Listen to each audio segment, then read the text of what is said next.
Attorneys representing a pro-life journalist who was assaulted on camera earlier this year will be filing a civil lawsuit against the Office of Manhattan's District Attorney. That's Alvin Bragg, a name that you've heard before.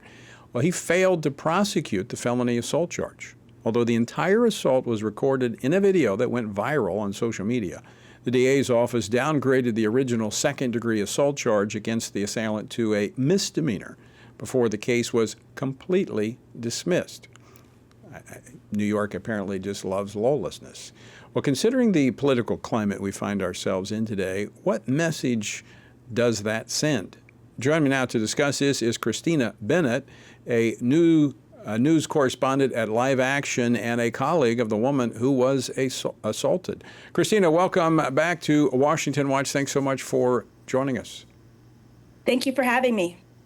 All right, so the attack on your colleague, Savannah, was shocking. I mean, how can someone get away with what was clearly an assault, a sucker punch on camera?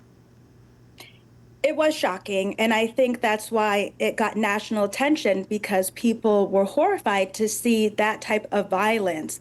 Savannah was questioning her about her pro-life opinions, and this woman, Brianna, she sucker punched her. And after that, she repeatedly mocked the situation, made jokes about it online, and now she's making light of the fact that her charges were dropped, and it's really just unjust. So what message does this send? Not just to pro-lifers, but just in terms of civility in our society today.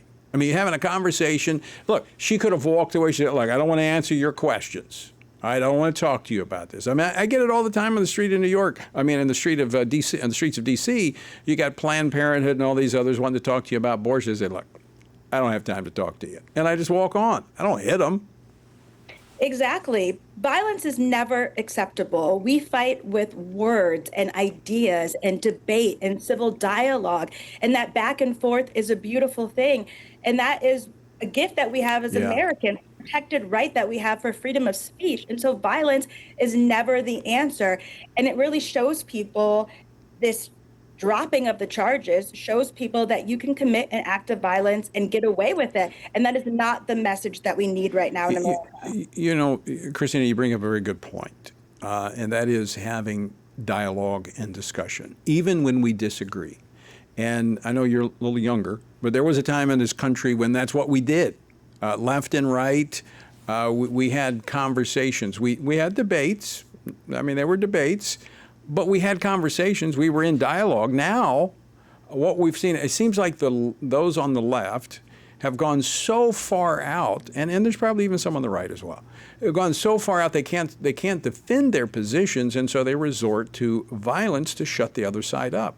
That's no way to run a country.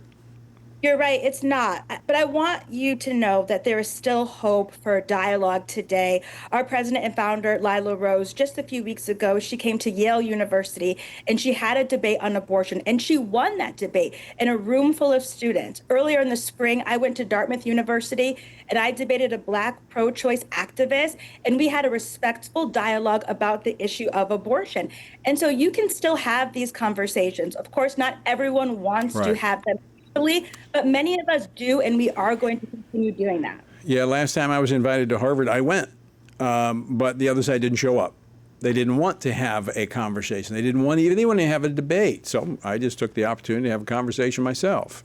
I do think we have to show up, and I think we have to be willing to engage people in a as I would describe, a Christ-like manner. I mean, I like to have conversations with people. They don't have to agree with me, but let's have a conversation about it. And I've actually built a number of relationships with people on the other side of issues just by treating them with kindness. I mean, they're human beings. They carry the image of God, and so they're worthy of interacting with. By the way, you mentioned Lila. Lila is going to be one of our speakers at the upcoming Pray Vote Stand Summit in Calvary Chapel in Chino Hills, so we look forward to having her there. She's been a champion on this life issue, and we're so grateful for Live Action. And I want to thank you, Christina, for joining us today as well. Appreciate all that you all are doing to help communicate the message of life. Yes, we're honored to do this work. We're honored to fight to save lives. And I thank you so much for having us. We are not giving up. We're not going to be silent in the face of oppression. We're going to continue to speak and continue to fight for preborn lives to be saved. And I know you will, and that's why we're honored to partner with you. Christina, thanks so much for joining us today. Thank you. God bless.